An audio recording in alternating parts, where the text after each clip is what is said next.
Hola, soy Nicole Suárez y estas son las noticias de Mediodía en Digital. Noticias Telemundo Mediodía Digital. ¿Qué fue lo que falló en la línea 12? Hay que esperar el dictamen.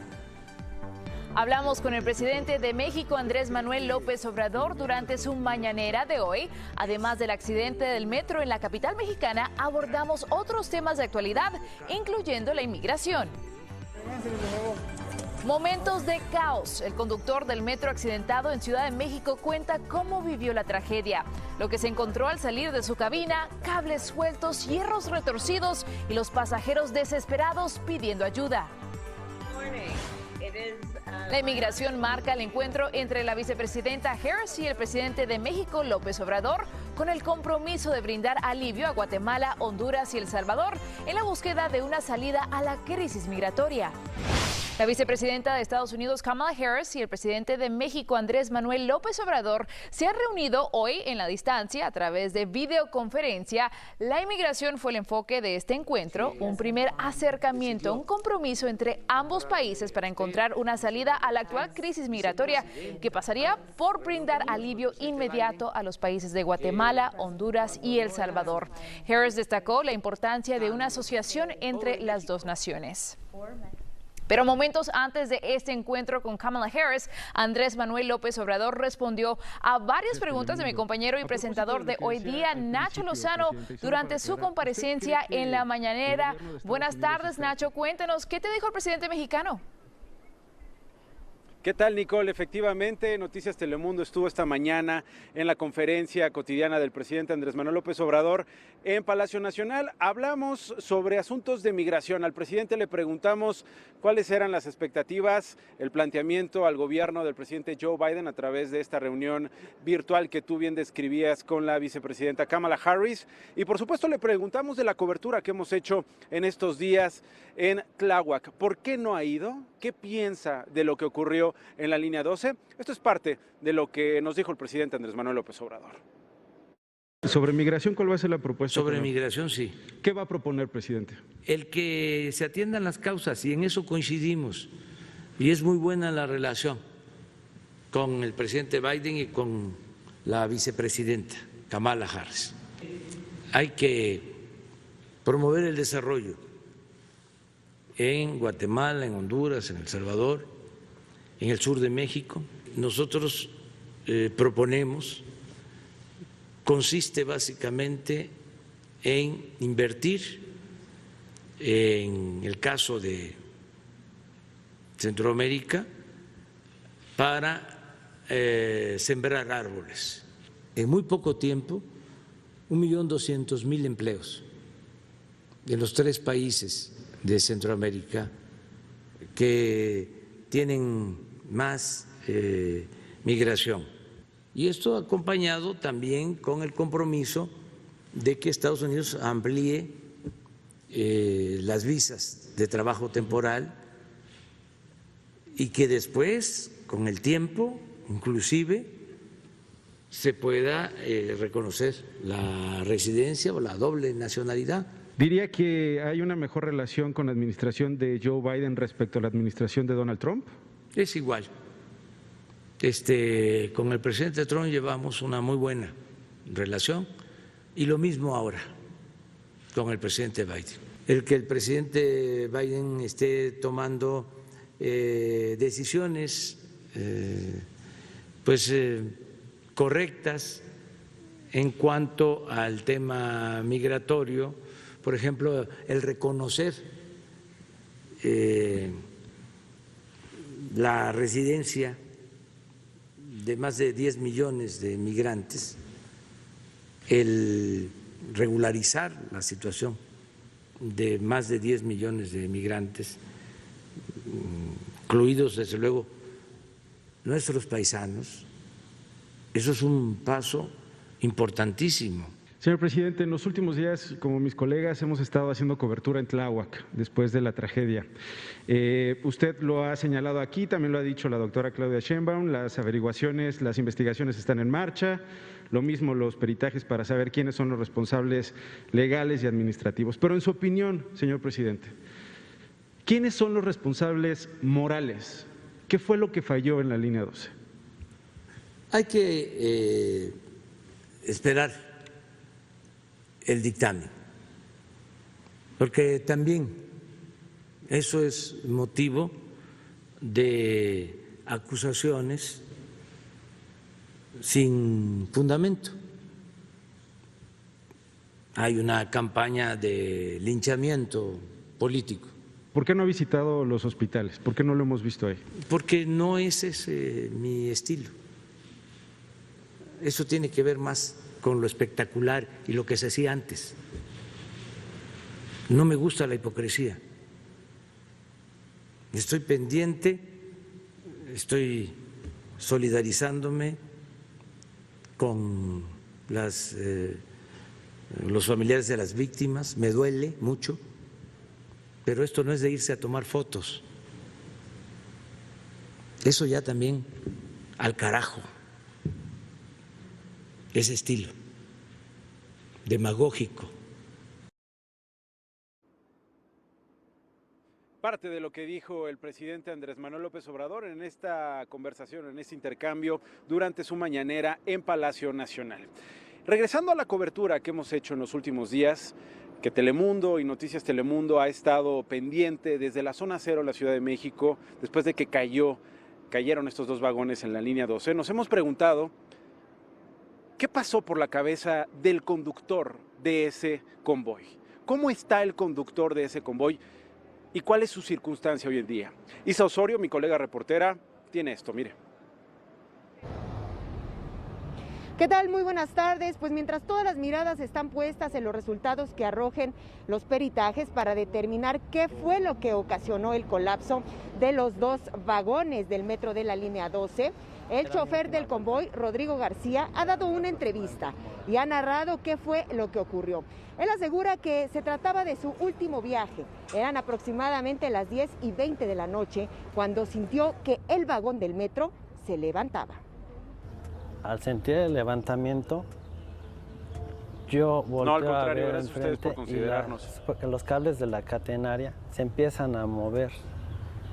Entonces volteo y veo en mi monitor donde está el BS, corriente cortada, disyuntores, y veo que se empiezan a mover las pantallas, bloqueo el tren. Inmediatamente abandonó la cabina del conductor y aseguró que lo que vio fue impresionante. Sí, fue algo muy impresionante que la verdad no se lo desea a nadie en esos momentos. Del mismo modo han salido a la luz diversos videos que muestran cómo fue el horror que vivieron los pasajeros segundos después del colapso.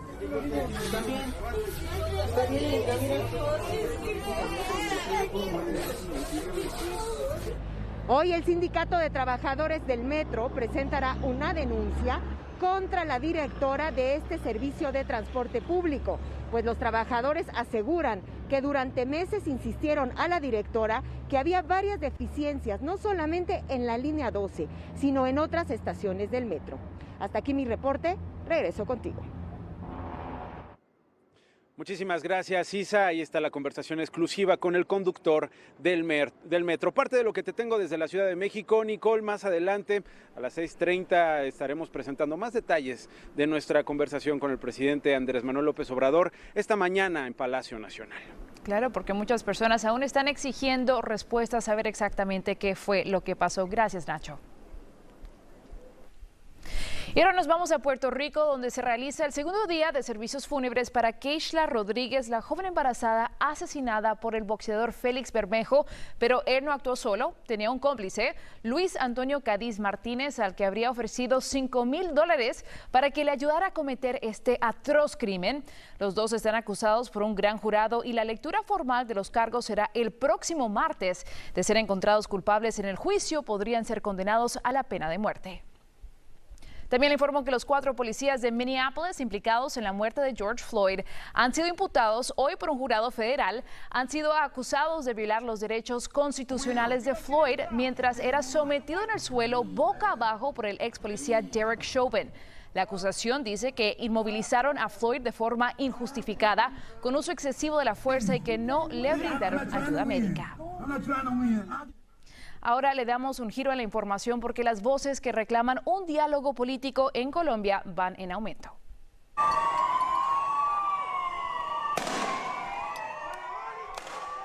Ahí ven cómo continúan las protestas contra el gobierno de Iván Duque. Protestas que van mucho más allá del rechazo al proyecto de reforma tributaria que finalmente fue retirada. Son ahora un reflejo del malestar de gran parte de la sociedad colombiana. Zulay Ucros tiene lo último. Buenas tardes, Zulay. Adelante.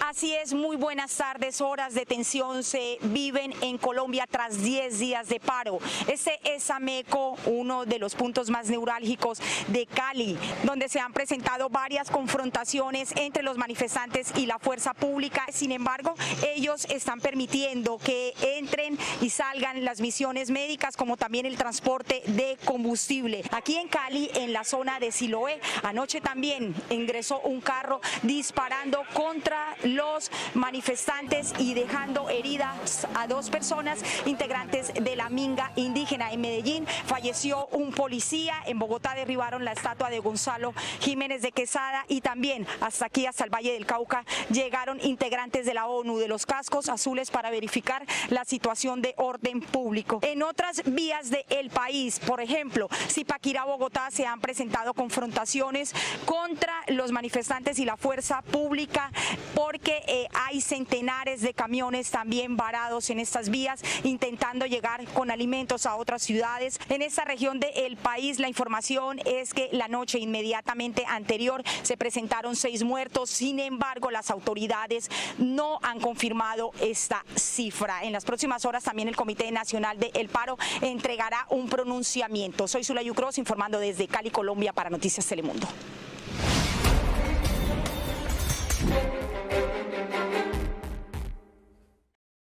Pfizer y BioNTech le han solicitado a la FDA, la Administración de Alimentos y Medicamentos, la aprobación total de la vacuna contra el COVID para personas mayores de 16 años, más allá de su utilización solo en casos de emergencia como la que estamos viviendo en este momento. Si la FDA da su visto bueno, Pfizer podría comercializar la vacuna. Pfizer y BioNTech aseguran haber entregado más de 170 millones de dosis de su vacuna contra el COVID-19 aquí en Estados Unidos. Y votar podría ser más complicado en algunos estados. Los legisladores de Texas avanzaron la pasada madrugada un proyecto de ley electoral restrictivo. El texto pasó con una votación de 81 a 64 en medio de una pugna entre republicanos y demócratas que agregaría una serie de sanciones penales y daría más poder a los observadores electorales partidistas. Mientras tanto, en el estado de Florida, su gobernador Ron DeSantis promulgó una serie de nuevas restricciones, entre otras las que limitan el voto por correo postal en un estado crucial en las elecciones presidenciales. Seguramente recordará el video que se hizo viral de la directora de una escuela primaria de la Florida golpeando a una niña, que causó indignación y controversia esta semana. Para hablar de este método de castigo usado incluso en muchos hogares, le damos la bienvenida a la experta Leslie Priscilla de Latinx Parenting. Buenas tardes, Leslie. Buenas tardes. Muchas gracias por tenerme. Gracias por estar con nosotros, pero cuéntanos primero que todo, ¿por qué este tipo de castigo no está bien? Eso se le llama castigo corporal y sabemos por la ciencia, sabemos por muchos estudios que se han dado que esto causa daño a los niños en una manera donde no desarrolla bien el desarrollo emocional, el desarrollo social. Hay muchos problemas que vienen con este tipo de castigo. Entonces, no solamente el dolor del momento, también es a futuro.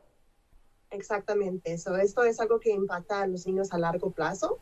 Muchos de nosotros que recibimos el castigo corporal todavía estamos sanando esos daños y por eso es algo que no se debe aceptar nunca, ni hoy, ni en tiempos de antes, ni en el futuro. Sabemos que en esta situación la mamá grabó el video, estuvo presente en el momento. ¿Piensas que ella tiene alguna culpa, alguna responsabilidad?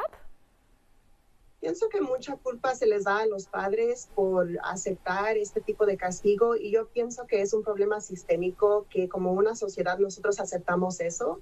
No pienso que fue necesariamente culpa de la mamá ni de la familia. Yo pienso que es algo que es aceptado. Muchos estados en los Estados Unidos todavía usan este tipo de castigo en las escuelas y es algo que no es aceptable.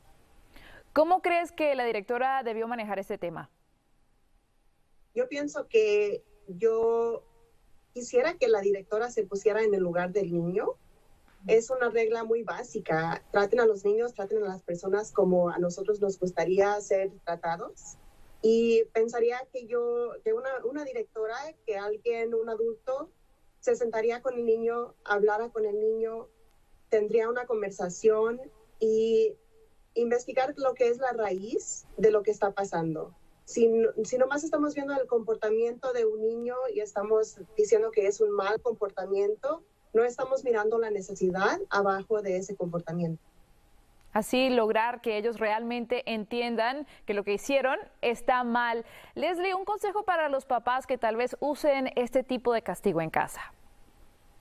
Yo diría que nos recordáramos a nosotros mismos de niños y pensáramos en cómo nos impactó a nosotros recibir este tipo de castigo, cómo nos sentimos nosotros y así desarrollamos un poquito más empatía, un poquito más paciencia para los niños. Y así, ojalá evitar traumas. Gracias, Leslie, por estar con nosotros. Gracias por tenerme. Síganos en nuestras redes sociales para más noticias y visite noticiastelemundo.com.